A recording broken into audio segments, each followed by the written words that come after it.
La pièce est silencieuse, presque religieusement silencieuse. Tu attends, elle te regarde, un étrange mélange de fragilité et de puissance dans ses yeux. Puis, elle prononce les mots « J'ai compris quelque chose aujourd'hui dans ma thérapie ». Ce n'est pas une invitation, c'est une proclamation, son progrès est annoncé. Mais tu ne ressens pas de joie, tu ressens le froid du sol qui se dérobe sous tes pieds. Un piège vient de se refermer, ce n'est pas de la guérison qu'elle te présente, c'est un acte d'accusation. Et l'accusé, c'est toi. Le début est subtil, tu marches sur des œufs, mais les œufs sont devenus des mines.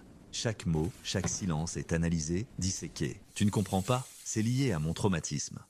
Cette phrase devient son bouclier et ton épée se brise contre lui. Ta logique, tes souvenirs, ta perception de la réalité, tout est remis en question. Tu te souviens mal, dit-elle, ta perception est biaisée. Lentement, insidieusement, ton autorité sur ta propre histoire est démantelée. Tu n'es plus le co-auteur de votre vie. Tu es un personnage secondaire dans le récit de sa souffrance. Comprends bien, il ne s'agit pas de son bien-être. Il s'agit d'une prise de pouvoir. C'est une guerre psychologique menée avec les armes les plus modernes. Le vocabulaire de la thérapie. Limite, déclencheur, espace sécurisé. Des concepts valides détournés.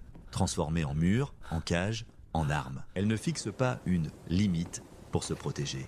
Elle érige une frontière pour t'exclure, pour te contrôler. Tu n'as pas activé un déclencheur, tu as exprimé un besoin ou une opinion qui défie son narratif. Son espace sécurisé n'est pas un sanctuaire. C'est un vide juridique où seule sa loi s'applique et où tu es toujours en infraction. La vérité, c'est que sa guérison est devenue une pathologie relationnelle, une dynamique où elle est la victime perpétuelle et toi, la source de toutes les blessures. Ce n'est pas un partenariat, c'est une performance. Et tu n'as pas reçu le script. Pense à ce couple. Appelons-les Julien et Héloïse. Au début, tout était normal. Julien était fier qu'Héloïse prenne soin d'elle, qu'elle aille en thérapie. Il la soutenait, il l'écoutait, il voulait être le partenaire parfait. Le roc sur lequel elle pourrait se reconstruire. Mais la reconstruction a pris une forme étrange. D'abord, ce sont ses amis à lui qui posaient le problème. Leur énergie est trop agressive pour moi en ce moment. Puis, ce fut sa famille. Ils ne comprennent pas ce que je traverse, leur présence est un déclencheur. Chaque lien que Julien avait avec le monde extérieur était redéfini comme une menace pour la guérison d'Héloïse. L'isolement n'était pas un effet secondaire, c'était l'objectif. Un soir, Julien a voulu parler d'un projet professionnel, une promotion qui impliquait plus de responsabilités, peut-être un peu plus de stress. La réaction d'Héloïse fut immédiate, pas de la colère.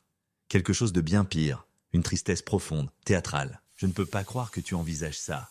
Maintenant, alors que je suis si fragile, tu ne vois pas que je ne peux pas gérer de stress supplémentaire? Son ambition à lui était devenue une agression contre sa fragilité à elle. Sa réussite, une menace pour sa guérison. Il a abandonné la promotion, pour la paix, pour elle, pour sa guérison. Mais la paix n'est jamais venue. Chaque concession n'était pas une résolution. C'était un précédent, une nouvelle base à partir de laquelle la prochaine exigence serait formulée. Ce que Julien n'a pas compris, c'est que la guérison d'Héloïse n'avait pas de ligne d'arrivée.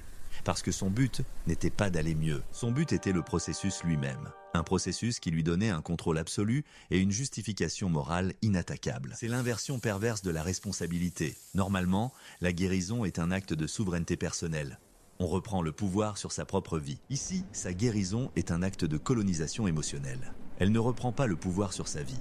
Elle prend le pouvoir sur la tienne. Elle ne guérit pas. Elle transfère. Elle déplace le poids de sa douleur sur tes épaules, non pour que tu l'aides à le porter, mais pour que tu le portes à sa place. Elle crée une dépendance, non pas à elle, mais au rôle que tu joues pour elle. Le gardien, le régulateur, le coupable désigné, ton autorité, ce n'est pas ton pouvoir sur elle.